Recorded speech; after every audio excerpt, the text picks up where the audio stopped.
Hello friends, I hope your preparation for various competitive exams is going well. I am starting a new series on geography. This series is going to cover topics of geography from basics to advanced level, and this is going to be very important for UPSC prelims as well as mains. In mains, GS 1 paper of mains contains geography, and around 2 to 3 questions are asked every year in UPSC mains exam with respect to geography. And geography is also important for various state level exams like PCS exams, Group B and Group C level exams, right? So geography is very important subject. Apart from that, geography questions are also asked in interview, and if you know geography, then you can be a good civil servant, because when you go and work in field, then you must be aware of various geographical factors affecting the economy and culture of that area. So to be a good civil servant and to crack this exam, you need to have good knowledge about geography. And we are going to cover geography in detail in this series. And this video is going to be an introductory video on geography. In this video, we are going to see overall view of geography and what all things we are going to study in future videos of geography. So let us start with this video. The first thing that we need to understand is what is geography. What is the meaning of the word geography? If you look at the etymological meaning of the word geography, then you will see that the word geography is made up of two separate words, that is geo meaning earth, graphy meaning description. So basically, geography is a field that studies various features of the earth. Okay, so basically, geography means study of or description of various features of earth. If you look around, then what kind of features that you see? You will see that there are rivers, there are lakes, there are wetlands, there are hills, there are mountains, right? And then there are water bodies, there are oceans, and then you have rainfall happening, thunders, lightning, tornadoes, cyclones, anticyclones. All of these are part of study of geography. And if you look at the atmosphere, then there are different layers of atmosphere. Everything that you see around and feel and observe, all of that is part of the field of geography. And if we divide all of that into categories, then we have two broad categories, that is physical geography and human geography. What is physical geography? Physical geography may we study basically all the physical factors that we see around. For example, mountains, hills, right? Rivers, wind pattern, right? Monsoon and different layers of atmosphere. All of that is part of physical geography. And in physical geography, there are certain subtopics that we need to study. First subtopic is geomorphology, and second is climatology, third is hydrology, and then finally we study soil geography. Now let us see what is geomorphology. The word geomorphology, again, geo means earth, morphology means formation or evolution of different structures of earth. For example, if you look at these pictures, here you see there is a glacier which is moving down, and it is creating a particular structural changes in this area. So, what are the reasons for these changes that we study in geomorphology, and how glaciers create different landforms that we study in geomorphology? Similarly, you see here there are waves which are cutting down these hills and are creating landforms. So, how waves create these landforms we study in geomorphology. Then, this is a river which is flowing. This is the youthful stage of river, and it is creating different landforms along the way, right? So, how these landforms are created, what is erosion, what is deposition, what are meanders, what are different other structures which are created along the way by this river, is part of study of geomorphology.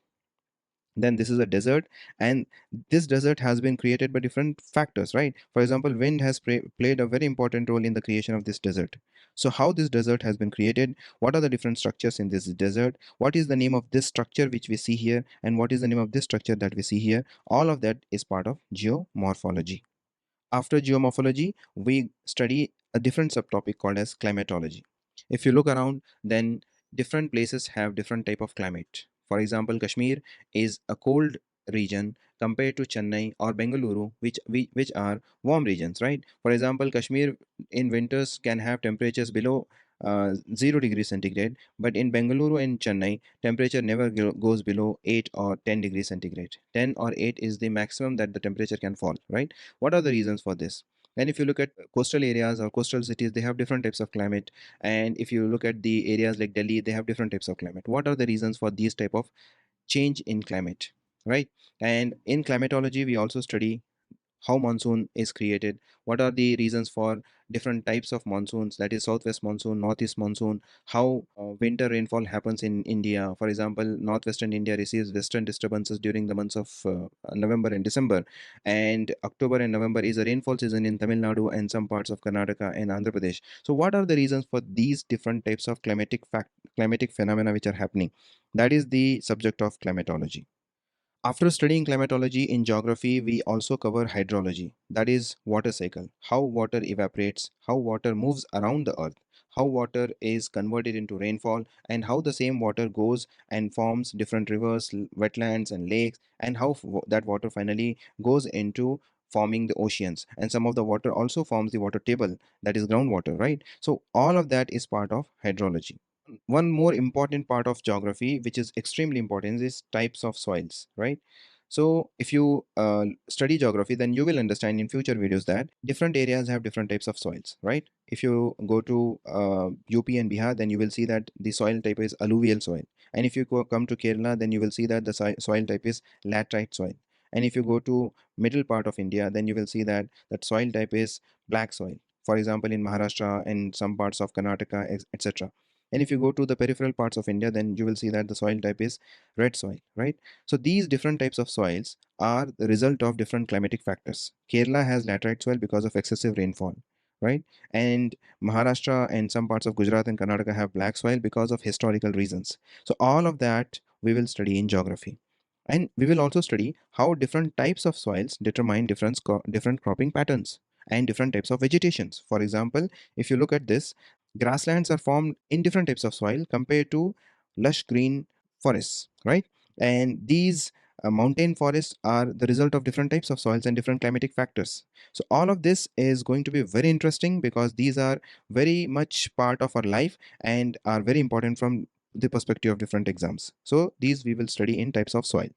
After studying physical geography in detail and understanding different subparts of physical geography, that is geomorphology, climatology, hydrology, soil geography, we will study human geography. Now, before understanding what is human geography, let me tell you one important thing. Physical geography determines human geography. What do I mean by that? Different physical factors determine how human beings live and what human beings eat and how they maintain their lives. For example, what is the most famous dish of Rajasthan? It is dal bati churma, right?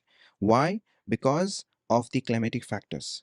Rajasthan is one of the top growers of millets, and dal bati churma is made up of millets.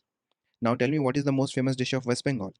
Obviously, you will say that there are two more most important dishes of West Bengal: rice and fish. Why? Because rice and fish are two most important crops of West Bengal, right? What is the most famous dish of, let's say, Karnataka? It is jawar ki roti. If you go to North Karnataka, then you will have jawar's roti, and if you come to South Karnataka, then you have ragi mudde. Why both these regions, which are part of same state, have different types of food preferences? Because of the climatic factors and because of the different types of crops which are determined by climatic factors. So that is what I mean when I say physical geography determines human geography. Now, if you look at the cultural factors, for example, if you go to Kashmir, the kind of cloths they wear in winter is different from the kind of cloths worn by people in Bengaluru. People in Bengaluru don't wear heavy jackets and big cloths because here we don't have heavy winters. But if you go to Delhi and Kashmir in October, November, December, then you will see that people are wearing heavy jackets to protect themselves from winter. So human geography consists of cultural geography. For example, why dance forms are different in Northeast India compared to dance forms in Odisha, and why dance forms of Odisha are different from dance forms in Gujarat, because these cultural factors are determined by physical factors. Similarly, population geography. Population of different areas grow at different rates, and different areas have different sections of population in different ages, right? So that is the part of population geography. For example, you see Japan is an aging country. Why Japan consists of old people more than young people? India is a youthful country. What is the reason?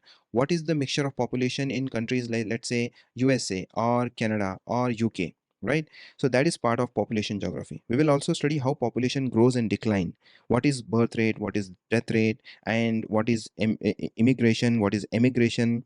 All of that is part of population geography. And I just told you that physical factors determine the cropping pattern system of a particular place, and that we will study in economic geography. For example, if you look at Jharkhand and Chhattisgarh, then you will see that they contain different types of minerals compared to places like Karnataka. Karnataka has different types of minerals. Similarly, Madhya Pradesh contains different types of minerals. If you go looking for oil in UP, then it would be difficult to find oil in UP. But if you go to KG Basin, that is Krishna Godavari Basin, then we have different oil refineries already producing oil there. Why oil is present in Krishna Godavari Basin and not in UP? That is what we are going to study in economic geography. So these two are most important subtopics of geography, that is physical geography and human geography. My endeavor in this series is going to be to cover these topics in detail. Also, while covering these topics, we will try to go through the PYQs and understand what type of questions are asked from each subtopic in different types of exams, solve them, and also practice different types of questions asked in mains exam. I hope you will like this series, and I hope that it will make you understand geography in detail, and I hope that you don't have to study anything after watching this video for geography. Thank you and see you in the first video.